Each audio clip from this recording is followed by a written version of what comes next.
strain and loading shown, determine the force acting on member ABC at B and at C.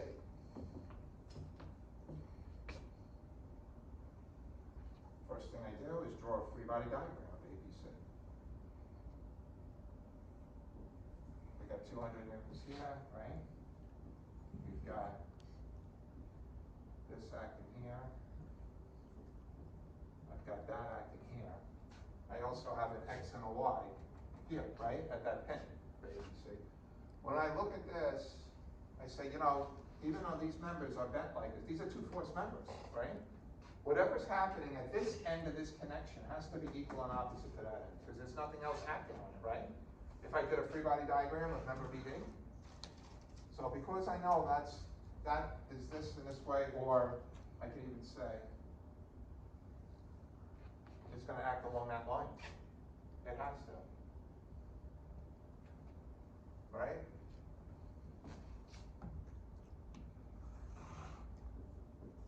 And I'm just drawing in the component forces at B, where it's connected for ABC. And yeah, look, we have geometry here too. 90 and 120.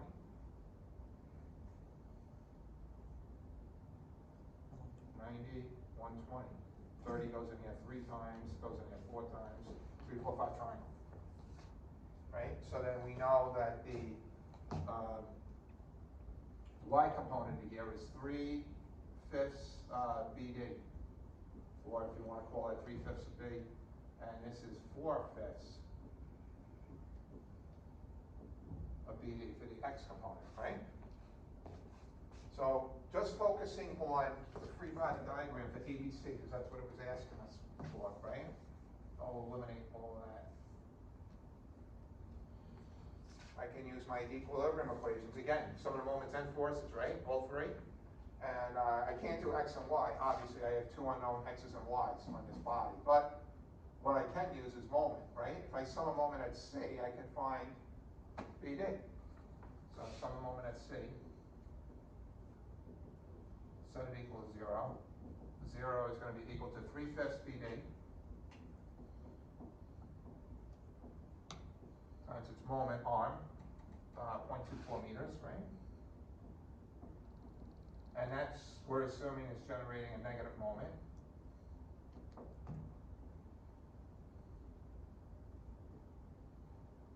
That's an equal sign for the other one. And we have the 200 Newton force at a 0.09 meter, right? Perpendicular distance. 200 newtons, 0.09 meters, and that's generating a positive moment. So I'm going to get a positive answer when I'm done. BD winds up being equal to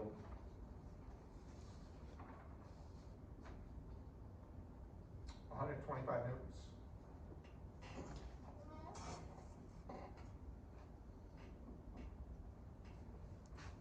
All right, so if we have, that's 125 newtons.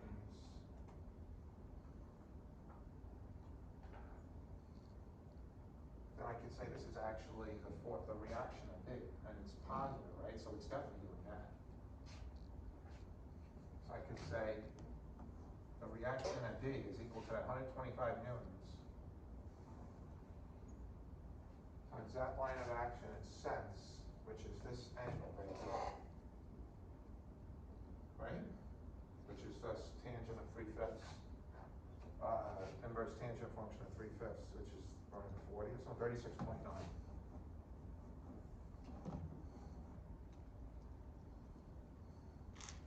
So that's the reaction at B, right?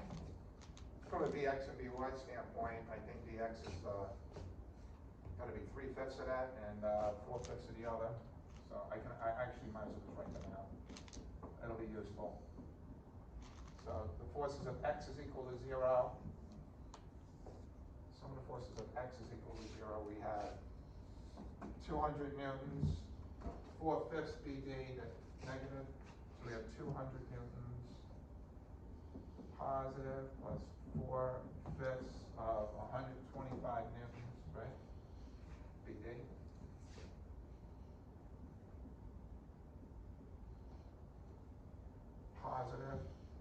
no, negative.